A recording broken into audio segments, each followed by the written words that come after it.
गेल्या 4 दिवसापूर्वी लातूर जिल्ह्यात औसा तालुक्यात भूतो न भविष्यती असा पाऊस बरसला आणि या अतिवृष्टीमुळे या औसा तालुक्यातील उजनी गावावर अक्षरशः महासंकट कोसळलं।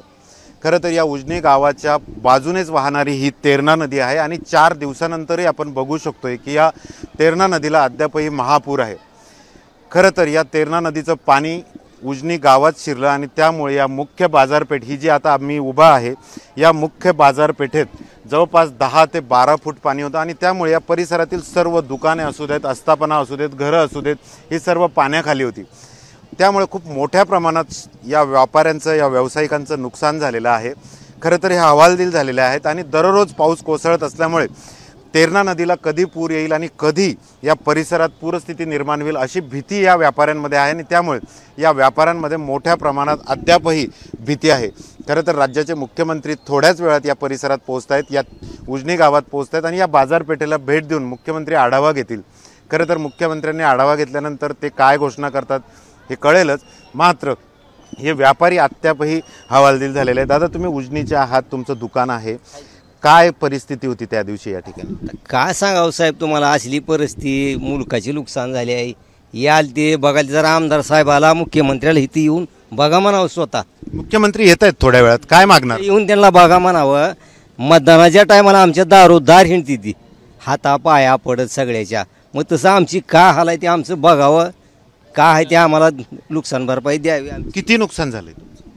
टेबल खुर्ची असं नाही ते 10-12 हजाराचे नुकसान झाले, 10-15 हजार। तुमचंही या परिसरात दुकान आहे, कसं नुकसान झालंय, काय परिस्थिती होती त्या दिवशी? पाणी बघत बघत बघत पाणी आलं, मधलं सामान सुद्धा काढता आलेलं नाही। पाऊस वरी पडला, खूप मोठ्या प्रमाणात नुकसान झालं। थोड्याच वेळात मुख्यमंत्री इकडे येत आहेत, काय मागणी कराल तुम्ही? नुकसान भरपाई द्यावी। प्रचंड नुकसान झाले, दुकानामध्ये 10-10 फूट पाणी होतं कमीत कमी।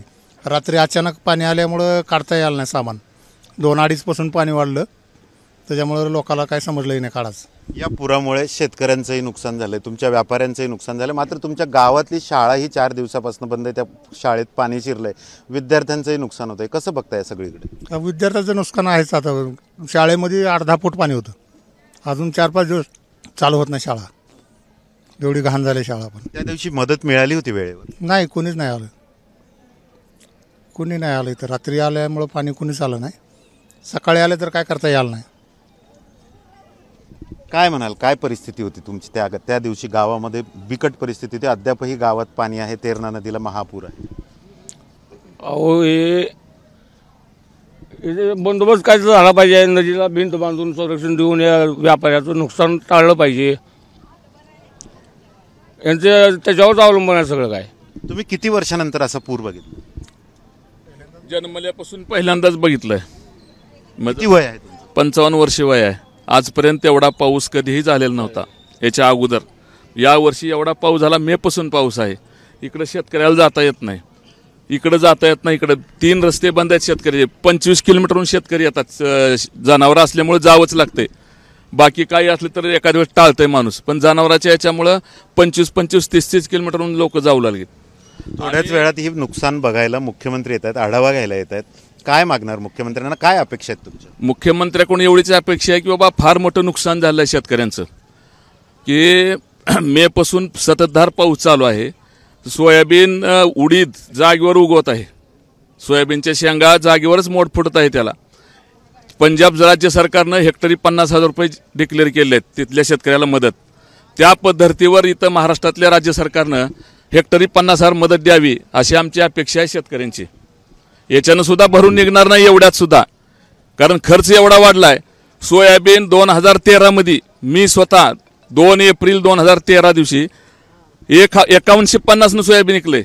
आज 2 वर्ष झाले, मागच्या 3 वर्षापासून सोयाबीन 3800, 3700, 3600 ह्याच्यावरी 4000च्या वरी सोयाबीन विकलेलं नाही। भाव नाहीये, मात्र आता नुकसानही होतंय।